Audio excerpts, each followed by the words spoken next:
Welcome back to another episode of the Ridgeway Pod. I'm your host Udoy, and I'm back here with Ush. And yeah, the Oklahoma City Thunder are the 2025 NBA champions. They have beaten the Indiana Pacers in 7 games, and we're here to talk about it. Yeah, so the game just was fresh on our mind from yesterday. We just ended. Shea Gilgeous-Alexander was the Finals MVP. Oklahoma City Thunder pretty much like had one of the most dominant seasons of all time when you go by all the numbers, all the showings, all Mm-hmm. the individual quality they showed each person's role in the team, coaching, X, Y, and Z. So, and at the end of the day, the favorites won. And I think both of us had Oklahoma City winning. It's a crazy way, too, because they ended up going to 7 games with the Indiana Pacers of all teams, a team that nobody saw really doing much in the postseason, like, truthfully speaking, in terms of player personnel and everything I said about Oklahoma, nobody really was talking about with Indiana. But Tyrese Haliburton and the team showed a lot of heart, a lot of skill, and even at one point you were probably going to get into it. I'll leave the floor to you, but you were saying you were giving them props, like, yo, maybe they figured it out on the No, Thunder. So so yeah, I'll no, if let you we're jump into it. so if we're gonna get into it, obviously, congrats to Oklahoma City Thunder. I thought they're gonna win the entire year. I think it's like this new thing I'm gonna start doing. Like after like 20, 30 games in the season, I'm just gonna give you guys my pick and then and see how it goes. Like Skip Bayless does in the beginning of the year, kind of thing. He even said the Oklahoma City Thunder were gonna win, but Mm, um, it was honestly like the way this series went though, especially that game seven. We'll just start with the game seven. The first like what 3 minutes of the game, Holly goes boom, boom, boom. He has 11 points in like 3 minutes. And he's calling them all bitches. He's like, "Yo, get the hell out of here!" yeah, He's hyped, and we're like, "Oh, like we're about to get a classic." Because like Oklahoma and Shea, I think had 10 points in the first quarter as well. So we're like, "Oh, like this is about to be a classic. Like these guys are about to go band for band. We're about to see some insane like work." But what I saw from that, for what I from saw from that first like 5 minutes was Pacers completely figured out Oklahoma's defense offense. They offense. completely figured it out. They knew exactly how to stop. They played everybody one on one straight up.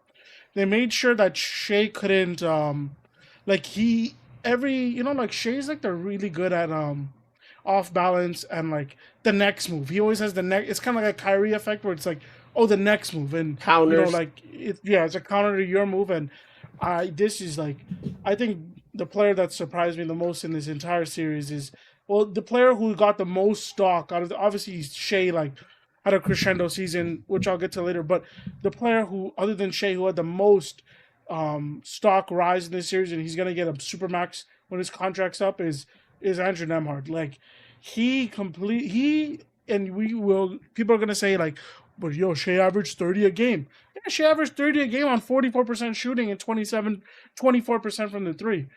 Like every time Nemhard was guarding him, he made it the most difficult shot possible. Shea had 24 turnovers in this series. So Mm-hmm. like he what like he played a great series. Shea played a great series, but Nemhard showed you how to defend him, how to make it as difficult as possible for him. And Yep. I think Nemhard also has like a lot of reps against Shea because Team obviously Team Canada. Canada, and they probably Mm-hmm. played in the circuit together growing up. But that when I was watching that game, oh, I think the Pacers figured this is like reoccurring thing. Is that I'm telling you that game four is the one that the Pacers are like that's weighing on their head because they're like, dude, if we won that game, this series would have been over. Like it would have been Yeah. done. But they legit Carlisle and whoever else is in the coaching staff and all of the players on the team, they figured out how to stop the OKC offense. But then on the flip side, OKC, it's funny because we say a lot of people like give reverence to this OKC offense, but it really wasn't why the OKC was this good this year. And then you're gonna say, oh, it was their great defense. It was their great defense to a certain. It's just one aspect of the great defense, though. Them. So this is the stat I wanted to mention: highest turnover differential by a single team in a playoff run. The highest team ever in NBA history was the 2019 Raptors. They were plus 79 turnover differential. They Yeah. had a plus 3.3 turnover differential per game. The 2025 Thunder had 100 plus 131 turnover differential over all 23 games played, and they had a plus 5.7 turnover differential per game. That is what has won them every series. Yeah. Every single series that they've played this season, every single game that they played in those 82 games, the 68 that they won, has been won off the back of this turnover differential stat. Like they are a team that is very simple. We don't turn over the ball, and we're gonna force you to turn over the ball. And I get it. People are gonna say the refs, refs Allowed let them. Caruso and Dort Yeah. to play a different type of basketball than any other team can play. I'm sorry, but if we were watching the same game, Nemhard and Neesmith and Matherin were all doing the same thing. Everybody's allowed to do what kind of Yeah. play football at the end of the series. It just happens. Um, and that's why this is why the Thunder won. They will force you to turn over the ball constantly. The every game, if you watched every game that the Pacers won, especially that game 6 where Mathurin had a great game, she had 8 turnovers in like the first half. Like they were just on his ass Yeah. the entire game, and he does a little split. He kept doing that split, the pick and roll dribble to get open. They were you just see a hip check out of nowhere. Like you And know what I mean? also, like, if he They reverse spins, it's like yeah. behind there, So like they did to Jokic, kind of. Yeah. Yeah. everything that they've done like is it's I mean that turnover differential is such a huge factor of the thing. But honest to God, I honestly thought that the Pacers had them figured out in that game 7. That's why it's tough to be like I get when people say like, oh, it's tough to like it's like a bittersweet finals moment. Like obviously like OKC, we don't know what would have happened if Haliburton was healthy, to be honest, because his game is gone 7 games. Series has gone 7 games, but it just sucks that like I want to give OKC the flowers, but the Pacers the Pacers had a shot. They had a shot Yeah. and they had the opportunity, and then the calf strain to Achilles tear pipeline Here we go strikes again. again Yeah. for the 50th time since the 2020 season. I swear to God, this happens every year now. Jamal Murray, Kevin Durant, um, what's it called? Dame, Tatum, Hallie.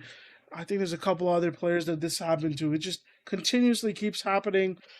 That's a bigger conversation to have. We can have that later on the pod, but yeah, that's I think that's the gist of that what I saw in that game. And then the second part I just wanted to get to is I know my fellow San Antonio Spurs fans and Chet haters, and I also like was not completely impressed with his. He shot 35% from the series until Game 7. He brought that back up to 43%. As a center, you cannot be doing that. But Miles Turner also sucked that, so whatever, I guess.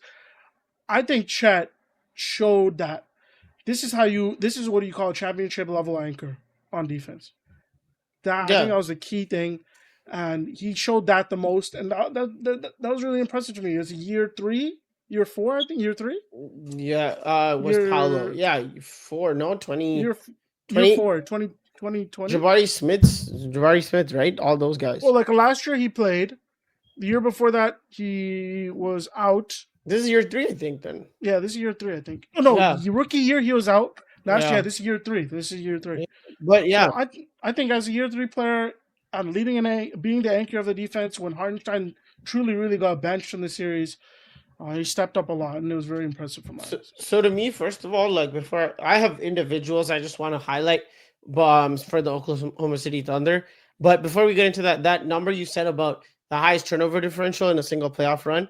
So I wanted to kind of go into that a little bit too, in the sense that the first and second teams are, yes, the 2025 Thunder and the 2019 Raptors. And the Thunder have a lot of critics. I think we're gonna keep like talking about it here and there, like why, like how people are viewing them and in terms of the eye test and stuff like that. So and then number 2 is the 2019 Raptors. Again, Kawhi was a great, like the best player, blah blah blah, like that team and stuff, and like phenomenal. But people will probably be like, no, but that's more of a collective. Like that squad was so insane. Same thing with the Thunder. But I just want to say 3, 4, and 5 are everyone's favorite teams also. So before you Yep. want to jump on, well, Shea's not that good, or Chet, if you said Chet's getting carried by the team, blah blah blah. It's a team effort, not a individual players aren't that wowzers. It's the 97 Bulls number 3 with 72. 96 Bulls is 4 with 69, and 2013 Heat. All three of those teams, two of them are Jordan teams, and one LeBron, best, LeBron James version of himself and company, are like on that team. So this stat is actually, yes, it's a team effort to get at the turnover differential, but those individuals make the team. That's all I kind of wanted to say in that regard. So before we go on to like, yeah, they just did some, Legion of Boom stuff, but like offensively, they're a net whatever. And Indiana did a good job. Don't get me wrong, but at the end of the day, no matter what, and this is someone who's like, I wouldn't say Shea's my favorite player in the league, or like, right now he's not. I don't know if he's top 2 or top 3 for me to watch or like to root for necessarily. I love him as a player. He's a great player. But this year, at the end of the day, he's put a lot of shit to bed. Like no matter what, it's that's the thing. Like guard year since that's why probably 96 Jordan. Right. That's what I wanted to say. And like, yeah, you could go with the All-Star, obviously, first team All-NBA, scoring champ, MVP, Western Conference MVP, Finals MVP, like 33, 5, and 6. Like that's just the regular season. And he then completed basketball in 1 year. 26 years old in the finals, 30.3 points per game, 5.6 assists, almost 2 steals, and 1.6 blocks per game. So he was doing it on all fronts. Like it's really, really, really hard to like, thing. He's the 11th player in NBA history to win the NBA MVP, Finals MVP, and the championship in the same year.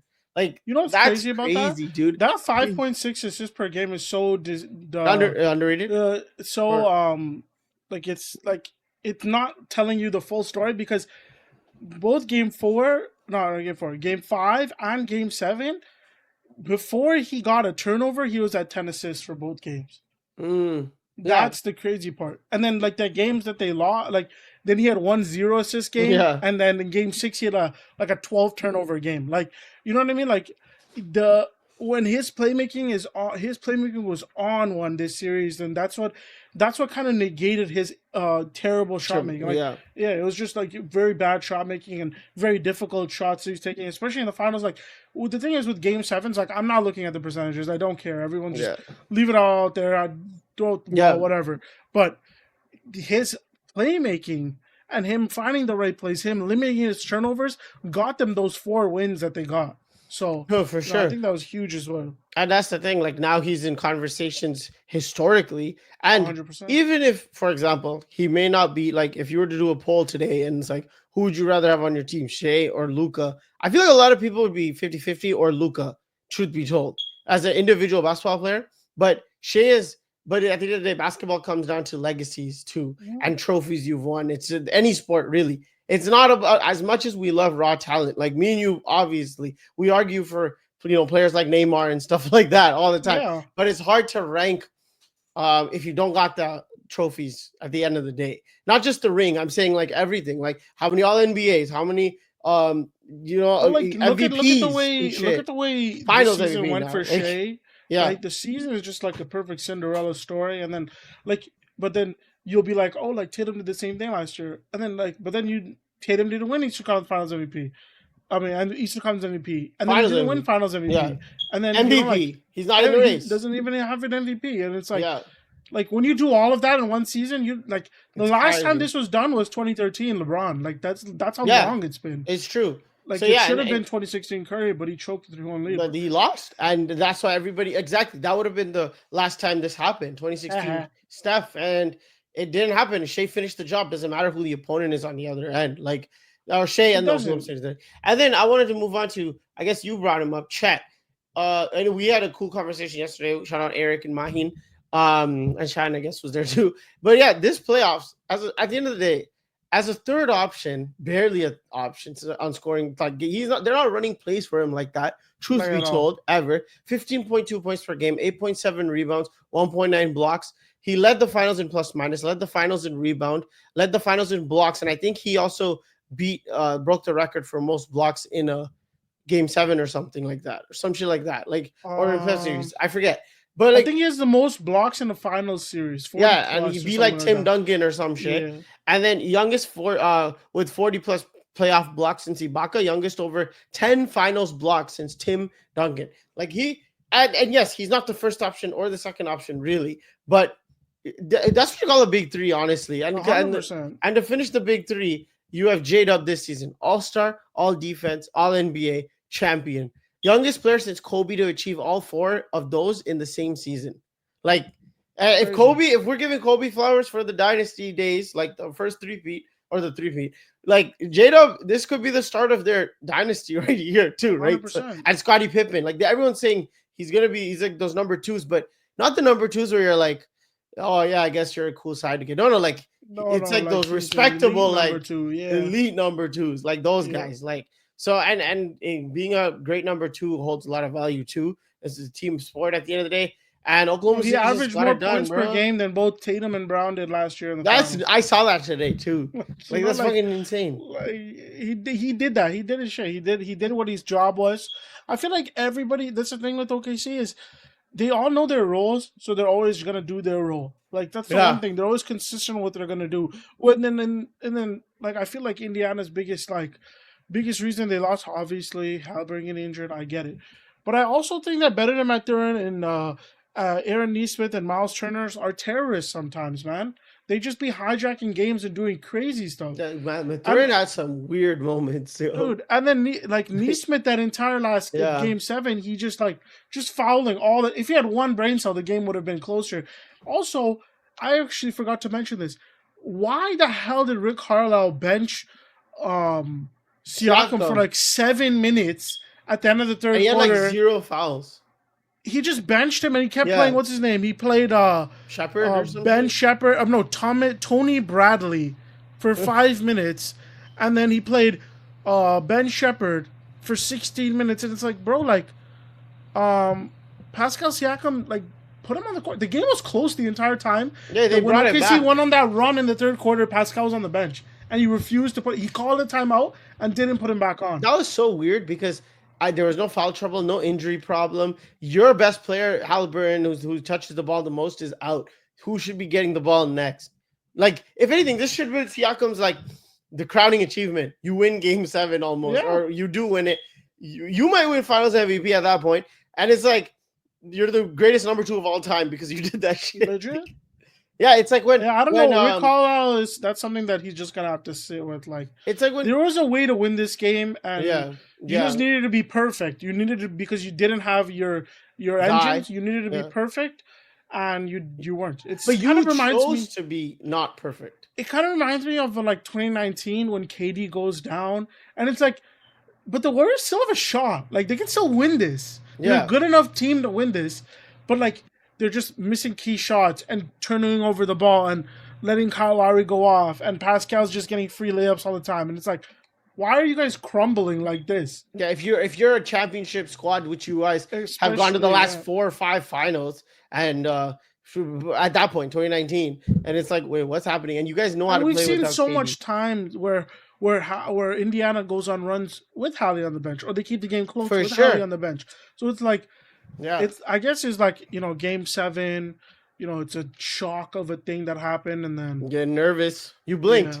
What happened is Carlisle blinked. Yeah. And that's the thing. Like, if Siakam actually pulled that off, and the Pacers, it would have been like in the 1980 finals or something, where like Kareem misses the Game 7 and Magic starts at center. Exactly. Rookie Magic or whatever, 79, I think, or some shit. And it's like he wins, they win, and like. Yeah, quadruple double or some shit. So he just kills his rookie year. What kind of? So that history's crazy. No, one also quickly, Alex Caruso had so he put himself in some rare company too. Most steals in the NBA Finals single season. He's third. Well, he's tied for third. 17 steals, 2025 this year, obviously. Damn. LeBron James is on the list twice. 18 steals in 2016 and 16 steals in 2013. Damn, bro. In the finals. Like, that's crazy. Isaiah Thomas from 1988 leads with 20 steals in the finals. And 94 Derek Harper. But shout out Alex Caruso. That's actually like another thing. Like, Caruso. Big Laker boy. We always wanted you on the team, man. Now that Genie Bus is gone, they're gone. Come back, bro. Hopefully, we don't do this. We don't do something like that ever again. Although we low key did with Max Christie, but whatever.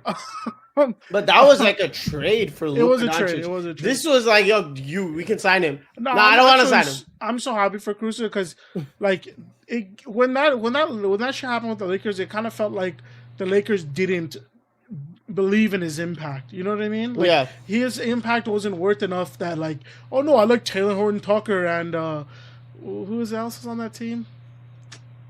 Taylor Horton Tucker. Not who else did we pay? Was it Troy Brown Jr. and shit? Troy Brown Jr. In? Oh my those goodness. guys.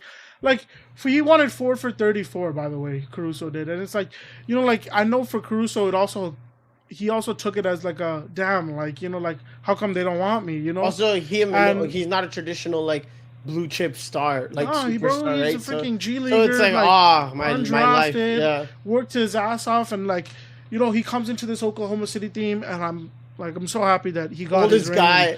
He was such an impact on the team. He's the only person who actually can shoot the ball. He shot 41% from 3 the entire playoff run, almost 50% shooting. Even in the finals, I think he still shot 40% from 3, hit crucial shots, guarded everybody, made every great play. He even did like the Space Jam dunk, put back dunk in the game. Yeah.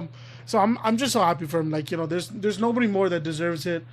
I think he also was a very good veteran presence because even in 2020, even though that was like his first ever official run in the league, it's like he's always like an old soul. He's always a veteran, like very a mature guy player. So I feel like for this team, especially where half of them probably can't even go out to drink because they're not legal. Like it's like he was old head. He was unk. I don't know if you saw, but like during the celebration, like Caruso had to show them how to open champagne bottles, yeah. And then J-Dub's like, yo, this is my first time ever drinking, so like I'm like not like I'm feeling weird. And they're like all of them are like children, literal children. Yeah, it's funny. Got a ring, and it's so funny to see. The parade's gonna be hilarious because they're probably all gonna be like falling asleep on.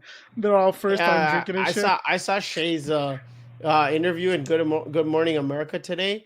And he was like, he just looked sleepy. Like the lady, the interviewer asked him, like, did you get any sleep? He's like, not enough or something. Like he's even nonchalant sleepy. So yeah. Also, quick note: Shea and Jalen are second now in most points by a duo in the NBA Finals with 377 points, 4 more than Scotty and MJ and Scotty in '93. Like that's is what 2016 Brian Curry 398 points. So not even crazy. The Splash Brothers are in that list. Like, man, you know what's crazy? LeBron and AD should be there, but they whooped the shit out of everybody for no reason in 2020. Well, this is the finals, right? So like, even in the finals, if they had one more game, they probably both would have been in there together. Yeah, but you would have been like hanging off the balcony. I would have killed myself though. So. Like, you would have been like, I 100% would have killed myself. Sure, you should be happy they finished in 6. I remember 5.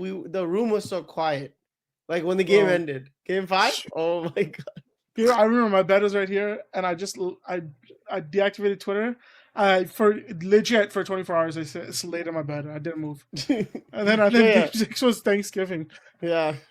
Anyway, so that's kind of the finals. Like, I guess we could talk about like this: Oklahoma City Thunder. Where did they go from here? And Indiana Pacers. Where do they go from here? Because I guess we can start with Indiana. Pacers, I think, more to talk about here. It's insane. I'm sorry, Indiana. I have to say this.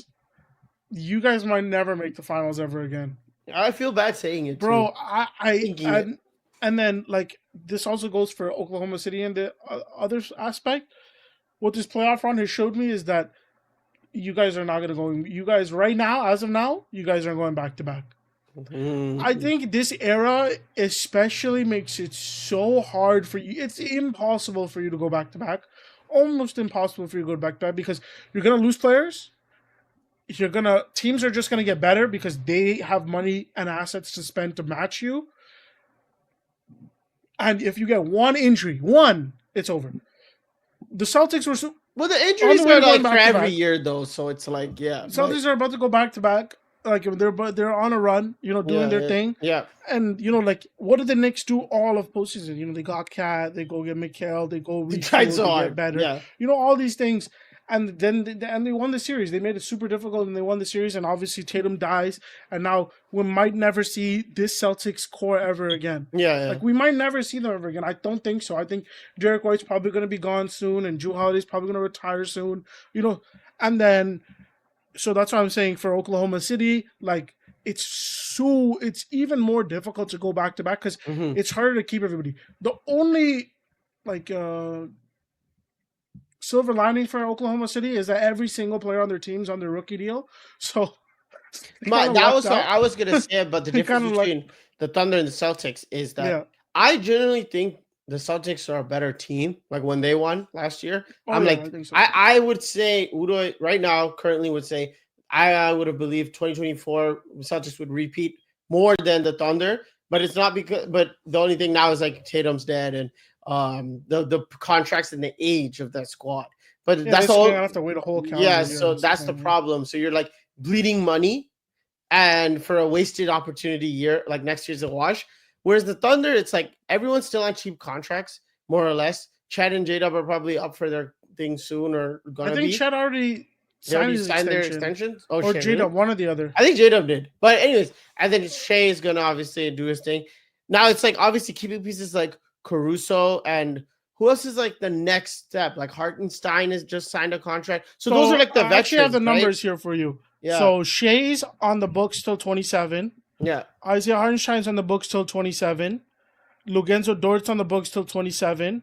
Isaiah Joe's on the books till 28. Right. Yeah, Chet is getting his extension. He could get his extension this summer, but I think it's most likely going to be next summer. Or no, he gets his rookie extension this summer, so he's going to get it this summer. But he's on the books till 26. Obviously, they have his bird rights, so it doesn't matter. Aaron Wiggins is there till 29. Caruso's there till 29. Anybody important? Casey Wallace is there till 27, and Casey Wallace only on the books for $7 million, still on his rookie deal. J-Dub is the other player. So J-Dub is only hitting for $6 million. He's here till 26, but J-Dub and Chet are both up for extensions this year, but they can afford that because they both have their bird rights, and it's just the rookie max. So that's like, my thing. Like, chilling. When I say window, I obviously don't mean like 5 years, 10 years. Like that second April shit, like killed that. But a window could also be 2-3 years. Like in this new era, like that's a lot because everyone's saying if Jokic finishes with 1 ring, if Giannis finishes with 1 ring, if Shea finishes with 1 ring, it's like, well, can we compare Giannis to the greatest power forwards of all time? Can we compare Jokic to the greatest centers of all time if they do 1? But if you take in the context of the era they're in, where it's so freaking hard, both of those guys, their teams got scrapped. Like, Bruce Brown gets paid, and then Bucks, where the Bucks are right now with injuries with Middleton and shit. It's like, well, Middleton dies, Drew leaves. Yeah. So it's like that 1 ring low-key equates to 2 maybe or 3. Oh no, okay, not necessarily hyperbole, but it's like that though, and that's why like Thunder being as young as they are, and because I think you were saying that I don't know if it like would what's the word? You were like, I don't think it's they can repeat because of like second April and all that stuff. And it's because of money, right? Finances play such a big role. To me, it's like I think it's now more than ever important for the teams and organizations to install the culture. And Mark Daigneault, the style of play, the defense they have, like that's their style, right? It's, I think, translatable where you can go out. It becomes like soccer almost, where it's like, Barcelona, it's like from in the 2010s, it's like tiki-taka is our thing. We're going to get, if one player leaves, Alexis Sanchez wants to go to Arsenal. Okay, who are we getting? That's the profile of that. And we're gonna beat that into you. When Pep goes and gets a player, he's not just necessarily going to get the best player in the world in that position. He's like, who's gonna be in my style of basketball, soccer? So basketball has to do that, I think. The other thing with the OKC is they have all their picks still. Like they can do that too. They can still go get. They can go. They're not even big fish. They can still. They already draft pretty well. They can continue to draft pretty well. Like for them going out and getting Kaysen last year was it kind of played like an X factor. He played such big minutes, and it's like Kaysen Wallace is a second-year player. Like so for them, they can just go get somebody else. and they Yeah. still have what's his name, Nikola Topic, like sitting Yeah. in the bench. Like, you don't think Topic, the 19-year-old kid, is learning and he's gonna start playing crucial minutes next? I mean, not Exactly. crucial, but bigger minutes next season. You don't think You that's saw gonna happen? Aaron Wiggins and Uncle Kenny Kenrich, Heinrich Williams, or sorry, I forgot his name, but they all got minutes. So Topic definitely is next year. Casey Wallace 100%. being so like impactful, Isaiah Joe, these guys getting their chances. Mark Dagnall's not scared to go to the bench. So that's the thing too. They don't even need to sign. You're right. They're just gonna like in the soccer world. It's like the academy. Their academy, Yeah, we their drafted, farm bro. system is elite. Sam Presti's Like- already looking at the draft. Like so they're gonna give Chet and J-Dub are both team options this year. So like Right. it doesn't hit the salary cap as crazy as it does, and they're gonna when their team option hits, that contract doesn't start till 2027. So Right. if we're really deep in it, it's really like, okay, are they gonna play Luke Dort after 2028? We're not sure, but that's 3 years from now. That's the window, right? Like, And then Shay's if they're gonna play, they're gonna pay Shay's the one that's gonna be the super big one, because when Chet and J-Dub's rookie maxes start, that Shay's a free agent. So Shay, but again, that's in 2027, 2028. You so can grab one we more, have dude. we have next year 2025, 2026. We have the next year after that 2026, 2027 of the same core players staying on the roster. Yeah. And my thing Plus draft picks. now, you're gonna see how much coaching is. I mean, we already see it, but like coaching matters so much, dude. Like it's so important to have a good philosophy. Like Joe Mazzulla, everybody be trolling, but that won a ring, the 3-ball defense and 3-point shots. And like obviously, if Porzingis wants to play and he's healthy, we can dominate the paint too. But that's Joe Mazzulla. And Mark Dagnall's style is a little different. No threes, shape and company beat the shit out and defense and run and just half force court. turnovers constantly all day long. Yeah, Just so play the passing lanes constantly all day long. Yeah, that's the next thing. Like now, unless you have a super talent like Jokic, and if Adelman is that good of a coach, and then you guys tinker, that they're right in the mix next year. But like it's every other team, man. You guys better have a philosophy. 100%. You're getting, and Indiana did too. They did well. They lived and died by their system for the most part until Haliburton died. So other teams obviously look at this finals and go like, okay, there's a way to beat OKC, but then I'm saying, and both of us are saying, it's kind of like, can you guys even get the personnel to beat them? That is the question. If every team is trying to get the personnel to beat them, that means every team is vying for the same amount of players, the same version of players, the same style of players. That means there's only going to be one or two teams that are going to get it. So some teams, like I think we always kind of allude to it when we talk about like trash teams that have like players you just want to like take for your good team. Some teams have all the low key solid role player pieces that are maybe like diamond in the rough that you can kind of polish, or they're too expensive role players, like a Trey Murphy, for example. And then some teams have the superstar, but they don't have the role players. Like the role players teams don't have the star. You know what I mean? Yeah. It's like a marriage to happen. Where 100%. low-key a trade happened on Sunday where I'm like, nah, he's kind of past his prime, but like getting. But it worked out. That one the trade. But I wanted to quickly jump on Indiana real quick. Yeah, go. So Indiana, I just don't. I like. So Indiana did this. Okay, first of all, whoever the GM's a genius, because the day before, not even the day, 2 days. 2 days before the finals of the Game 7, we get this notification from Shams that says the Indiana Pacers are trading. They're getting their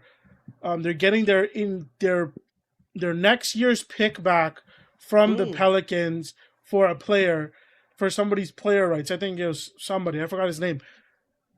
I don't know if the GM knew something about Haliburton's Achilles about the snap. Oh, but that legit saved them for this upcoming season, because they have their first overall pick now, and they're not gonna do good this season, right? We know they're not gonna do good this next season. Well, they could, who knows? But unless Nemhard turns into James Harden, then maybe. Which that's could the happen. thing. Which could that's happen. the thing, right? Which would Someone's be funny gonna blow because up next year. I think that Nemhard being the number one option on the team would be kind of hilarious to see. Like, Oh wait, yo, this Nemhard guy is kind of crazy. Who did that? Who did that? Bradley Beal did that. I consider Russ when KD's foot Russ thing did that. happened, like the triple double shit started. JJJ did that. Yeah. But player, Yeah, when they what's get his the name? No, chance. no, no. Okay, this is the best one. When Nurkic went down on the Nuggets, Jokic did that. Yeah, you got this chance. Yeah. Oh, So and also the president is Kevin Pritchard and Chad Buchanan is the general manager. So those two guys, I guess, do this shit. geniuses. Yeah, yeah, It but was yeah. smart. It was smart play. And look, but it's so hard to win, bro. Like I just Yeah. don't think like Miles Turner is gonna ask for $30 million this summer. Are you guys gonna give it? I don't think you should. Then the rest of the players, it's kind of like it sucks. Like they made it this far, and with this injury, it kind of like they're in the Celtics situation where it's like, how big is our window? How do we know what's gonna happen? What's our future plans? Everything's up in the air now, and it's like it sucks because it's like, oh, wait, we were making deep playoff runs just 2 minutes ago. For me though, the one thing I'll say about Indiana is like because they're financially smart and I know Haliburton, like it depends on what I'm about to say is it depends on how Haliburton's treatment goes and how strong he comes back. Like I hope his Achilles, you lose the little bit of athleticism and burst, right? Unfortunately, that's so unfortunate for a young player like that who's just getting ready to blow up. And especially the style he plays. So it all depends on him coming back strong. But because they're so smart financially and they're kind of like, look at the picks. They go 14th pick, 15th pick. It's kind of like they're like baby Thunder. Like the Thunder's picks are all like helping them. They're all 100%. homegrown talent winning the championship. And nowadays in this 2020s era, it's all homegrown shit that wins you or gets you to the finals, right? The Knicks are the one team or one of the few teams that tried to trade their way to this position. And maybe they just need another year to build that chemistry and shit because they're starting five talent, but they're not the drafted ones, right? Like Brunson, Cat, OG, and Mikal and stuff. So they're the one team that's kind of like trying to do it with the trades and the signings, whereas Indiana's kind of like Oklahoma to me. So maybe if they either Nemhard gets better or they'll just draft someone to kind of run with Haliburton again. Like when Siakam is getting old or something. I don't know. Speaking of the Indiana Pacers and the Knicks and everything like this, can we just quickly talk about what the hell are the East, like what the hell is going to be the East standings next season and why the Cleveland Cavaliers are now the favorite to win the No, seriously. Like that's the one team, right? That should be like that's tested 60 games. So I was talking to who was I talking to? I forgot who I was talking to. I was talking to Eric. Yeah, Eric yesterday when I go like, yo, if the Knicks don't make it to the finals next season, like I don't know, like you don't ever like they should be disbanded. They should sell their franchise, blah blah blah. But I also think this is for like next season. Like right now, does Giannis even leave anymore? Like, what's the point of leaving now? Yeah, the East is kind of just blew wide open. Like it hasn't been more wide open than it's ever been. Like this is the first time it's been this wide open since LeBron left the East. Like this is so wide open, it's insane. The best team in the East, the Celtics, and the team that just made it to the finals, the Pacers, both are gone. They're gone. Let's put it this way. I have the standings right now, and we'll see. Like, look, Cleveland will be there next year based on personnel, what we know. Boston cooked. Knicks will probably be in the mix, so that's 2 out of 3. Indiana gone. 2 out of 4 teams. These are playoff teams. I'm saying Milwaukee. Who knows? Like Giannis is good enough you're in the mix, but are you contenders? I don't know. And Dame's still hurt, by the way. And then you have Detroit, Orlando, fuck Miami, honestly. Like I don't know. I saw that trade conversation and died. And Atlanta, Chicago, like all these other teams are can Philadelphia if they're healthy. So there's 2. Okay, so I was just gonna say. Shit. So there's 3 teams. There's 3 teams that are like, yo, we can do this Indiana run, and it's the Detroit Pistons, the Orlando Magic, and and I'm sorry, but Embiid, here you go. That's it. On a silver platter for you.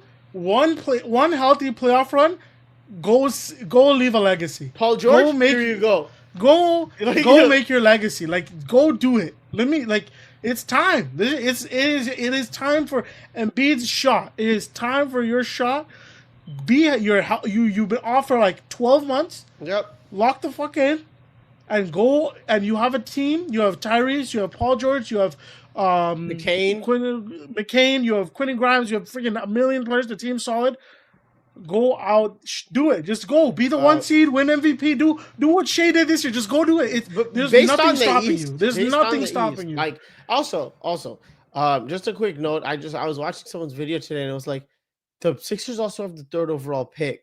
So it's Bro, like it's so like yo, it's right there for you, man. trade that, get Cameron Johnson or some shit, another shooter or whatever, and I'll go. put all my And then chips in the table. Take their All 10th of pick, draft a big for a backup big, but from the guy from Duke, Yeah. and you're good. Like, you know what I mean? I'm putting everything. If I'm Philly right now, if I'm Daryl Morey, every chip that I have, I'm putting it on the table. The East, all man. in. Fire me. I'll quit if we lose. It doesn't matter. Yeah, Kill so me. it- I don't yeah, care. yeah. We have to win this next year. Public This execution. is Embiid's legacy. This is it. This is it. And like low key on the lowest, I really want it to happen. That'd be Like interesting. I need it because you know why? It evens the playing field like crazy for this era's conversation. No, Yeah. everybody. What you're gonna say? Oh, OKC's ring sucks. Oh, Nuggets ring sucks. Oh, Giannis's ring sucks. Embiid's oh, ring. Philly's ring sucks. Yeah. Yeah. Guess what? Y'all now everybody has MVPs. Everybody has rings. Finals MVPs. Everybody has finals MVPs. Yeah. Now let's talk. Scoring You know what titles. I mean? Oh, dude, it'll be amazing. But This you know is- what? it'll be so amazing. What's really gonna happen? The Hornets are gonna go on a run next year. bro? And also Trae Young, bro. Come on, big bro. Come on, big bro. Please, LaMelo, bro. one with the GM Please, just bro. gotta get him a solid thing, and it's over. He's gonna get a Nah, Siakam. bro, we really full blown Orlando nation. We Magic Nation. Yeah, next everyone season. throw in your picks. I'm telling you right now, lock in the Magic Nation picks. It's time. Oh wait, there was a team that made a move. Oh, it's the Houston Rockets, right? Yeah, I was gonna just go to the West real quick. What we did for the first 8 Hell. seeds in the East. Yeah, the Hell. first 8 seeds in the West, honestly, Hell. and more are all gonna be there. They're Hell. all gonna be there. bro. Yeah. Dallas is healthy. Spurs. San Antonio's healthy. Zion generational MVP season. Bro, please. It's the. You know what's crazy though? Like we like the West is hell for sure. Like I agree, but like sometimes it'd be like whenever we get to the finals, like yo, these West teams suck ass, bro. They're just like some mid sometimes. Well, bro. I said Warriors are fake all season. I never Oh, yeah, really believed 100%. in the Clippers much. The Timberwolves, by the way, me and you are the only 2 people in the world, I swear to God, that said like, yo, this team's fraud. And OKC's easiest series was against the Timberwolves. That's what I'm saying. I thought the Thunder were great. I as a biased fan, Lakers. Yeah, I thought that we were gonna do some. Nuggets. we were great. Nuggets. I don't like disrespect like bro. The hardest series for the Thunder was them. I still think low key. And I respect the Rockets. I like before the KD trade. I'm saying even like the Rockets are cool. Like they're cool. The Amen Thompson, I'm on that. You know, like that's fire. Yeah. Before that, yeah. we get to the trade, because I guess like every conversation is leading to the trade, so we try to avoid it. But I just want to get your opinion on this. I know you've seen it. Colin Cowherd posted. Oh yeah. Since 2019, what was his best teams? Let me pull up his exact list. It's wrong, but whatever. Yeah. I actually took a look at it yesterday too, but like so I can kind of give my what I think is my list. Where's this thing, bro? He has like 400 Twitter accounts, bro. Dude, it's so annoying.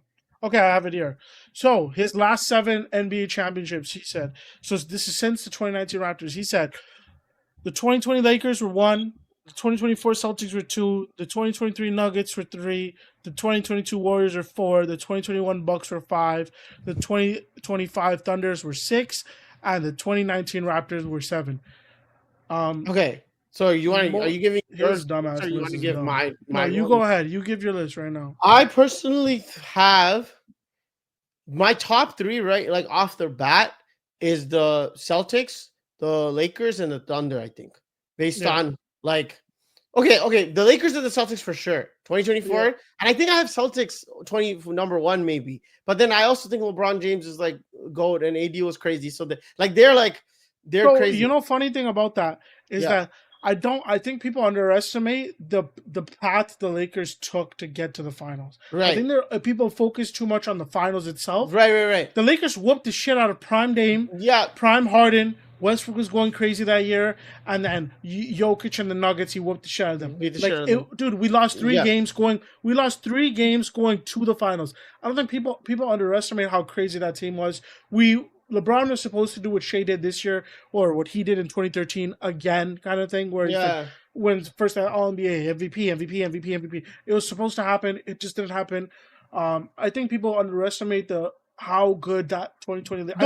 It was a squad, man. I think we talked about this a long time ago. Dominance was. I think that was LeBron's best team. If LeBron was if LeBron was younger and he had this team, they're going for a three-peat. Like, it's not even a question. No, so I have the Celtics and the Lakers, and then I have. So funny enough, I think I have the Raptors in my top 4. Like 2019 Raptors. Like, yo, that team was crazy. I got the Raptors at 3 for me. I have Raptors, Thunder. Then I have like Thunder, Nuggets. Then I have Bucks, Warriors. Yeah, like that. That's how my list goes. Lakers, Celtics, Raptors, Nuggets. No, Raptors, Thunder. Nuggets, and then Bucks, Warriors. Yeah, I agree with that. I think that's my list as well. I said the Raptors should not be last. I give the edge to the Celtics, and then I think it's 1A, 1B with the Celtics and Lakers. I'd love to see that series if we can like AI it or some shit, but that would be cool. And then the Raptors are right there. The Raptors are right there, dude. The Raptors are so people are just haters of Canada and shit, bro. Like, and then I go Thunder, Bucks, Warriors. Oh no, sorry, Nuggets, Thunder, Nuggets, Bucks, Warriors. Yeah, I think so. And that's literally my tiers. If I would, and Warriors fans, if you guys are like pissed that you guys are 7th, guess what? That's even more props to Curry, because how the fuck did you win that ring? Yeah, for sure. But then everyone else, like and you're saying this is champs, so the team, like we're saying, the team was that was a Curry job, like 2022, bro. If you really shout out to you, bro, especially for at least the top 4 teams, and the Thunder is yet to be known. If you go look at the next year, the teams are all dominant. The next year, the Raptors lost Kawhi, and they were still number 1 seed. Yeah. Like, that's how good they were. Like, if Kawhi stayed, we could have won. Like, the Raptors could have won. What I mean? Another ring. And then the Lakers. The next year, we were the number 1 seed. Then Solomon Hill dives into LeBron's ankle, and then AD hurts his knee. Then the next year for the Nuggets were the 1 seed last year. Yeah, exactly. The 1 seed. They were the 1 seed, 2 seed, whatever. Yeah. Jokic won MVP. Like, it happened. We watched that. I think the Nuggets for sure are just like the biggest stain, because it's like, oh, like, how do you guys go out like this in the playoffs? But like, all of them kind of went out like this in the playoffs when they got here, but they were that dominant, and then injuries and shit happened. So Tatum dies, Braun dies, and then with the Nuggets, it's kind of embarrassing. They lost pretty badly.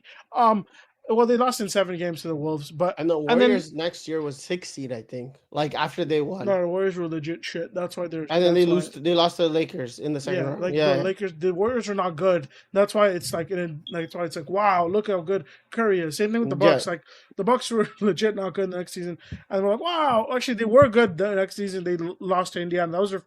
They lost to Miami. That was one of the first Miami losses that they had. And then that's why I'm like, for the Thunder, it's like, the Thunder could honestly leap all these teams if they just like win again next year, or have a crazy playoff run next year. That's the thing. I know a lot of people are gonna be like, "Oh, you're overrating the Thunder," but it's not overrating. It's just like kind of forecasting. Like, bro, we named all the reasons. They're young. They have 5 million draft picks, and their star players are pretty good or great. And it's like, and they all have chemistry. Like, what do you want? Like, yeah, okay, they went to Game 7. Cool, man. Finals shit happens, bro. But like, they won. Yeah, they were dominant all year. Like, obviously, like, if they won in 5 games or 6 games, like, it would have been more impressive, and probably would have put them at 1 or 2 with the Lakers and Celtics, but they didn't. So that's where they're at 4. But guess what? If they won in like a sweeper, 5 games, everyone would be like, "Wow, competition sucked, and Oklahoma is not that good. Finals is so boring. Blah, blah, blah, blah. The same way they treat Denver's ring. Nobody even remembers some of those games. Same way they treat the Lakers ring and the Celtics ring. the They only one, won dominantly and they don't care. Like yeah, it's like the you only can't one win people with these care about guys. is like the Bucks and I Yeah. guess when there's a Steph one because it's like that was insane. But like and it Well, the was Bucks one, dramatic. everybody, the Bucks It one was still, dramatic. everyone goes like, Yeah, whoa, like it's so because one Bucks small market team, two Giannis trainer to God, yeah, like yeah. it No, happens, like you know what I 50 mean, like. points in game But 6. though, remember, the worse your team is and you win a finals, it's more allure. When you have a great team, you're supposed to win. That's just how it works. But And we if gotta you also, dominate, you have to three-peat for them to remember you or some shit. yeah, but we also have to give praise to these good ass teams, Yeah, especially in today's era. It's so hard to keep the team intact. It's yeah. so So hard. so that's kind of the gist of the finals. That's actually a good question. Good question to ask for that one. Yeah. Yeah. So in that case, I guess we could kind of quickly recap. I mean, we're already like I think we always go longer than we anticipated to go. Funny enough. So I guess we have the next thing to talk about is like the KD trade. The KD. You want to save that for the next pod, or you want I to? guess we could save that for the next pod because more Yeah. might start popping off. We have the draft coming up. Yeah, why not? I'll just say that because draft is literally in like 1 week. Yeah, so Which we're is just fire. gonna. No, it's in like a couple days. No, I think so. wait, the draft is a couple days. Is it this week? Beep. 2025 NBA draft is June 25.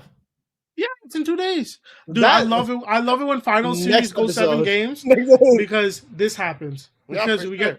get the draft right after. It's fire, and then what's it called? Free agency right after, and then summer league right after, and we're back. We're back. Summer League draft. Yeah.